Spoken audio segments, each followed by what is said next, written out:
حضرت ام حکیم رضی اللہ تعالی عنہا کو اپنے شوہر حضرت اکرمہ رضی اللہ تعالی عنہ سے بے حد محبت تھی۔ اسی محبت کی بنا پر وہ انہیں معافی دلوانے کے لیے رسول اللہ صلی اللہ علیہ وسلم کی خدمت میں حاضر ہوئیں۔ پھر شوہر کی تلاش میں یمن تک جا پہنچیں اور انہیں ساتھ لا کر حضور صلی اللہ علیہ وسلم کی خدمت میں پیش کر دیا۔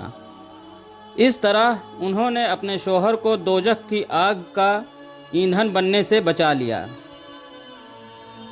بعد میں حضرت ام حکیم اپنے شوہر کی شہادت کے بعد دیار غیر میں اکیلی رہ گئی تھیں۔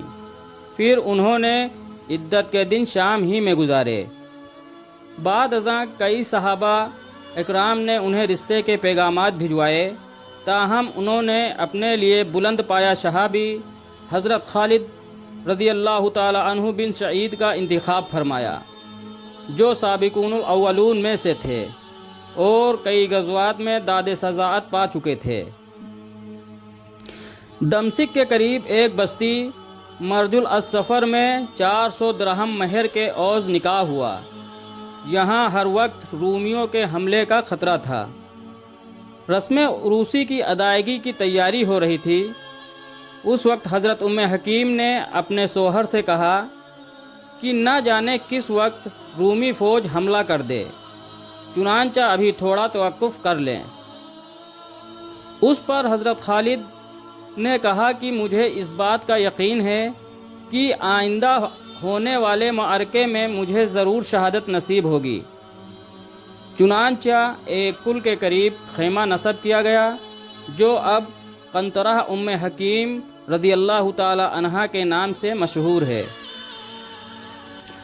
دوسرے دن ابھی لوگ دعوت ولیمہ سے فارغ بھی نہ ہوئے تھے کہ رومی فوج نے اس جگہ حملہ کر دیا اور اس لڑائی میں حضرت خالد جام شہادت نوش کر گئے۔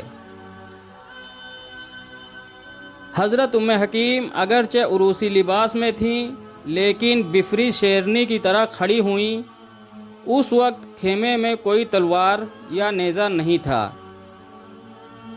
انہوں نے چاروں جانب دیکھا، جب کچھ بھی نظر نہ آیا تو خیمے کی نکیلی چوب اکھاڑ کر میدان میں نکل کھڑی ہوئی، اور پھر دمشق کے نیلے آسمان سے آگ برساتے سورج نے یہ محیر الکول منظر دیکھا کہ ایک دن کی دلہن نے جذبہ جہاد سے سرشار ہو کر شجاعت و بہادری کا ناقابل یقین کارنامہ سر انجام دیتے ہوئے 7 رومیوں کو واصل جہنم کر دیا۔ جزاکم اللہ خیر۔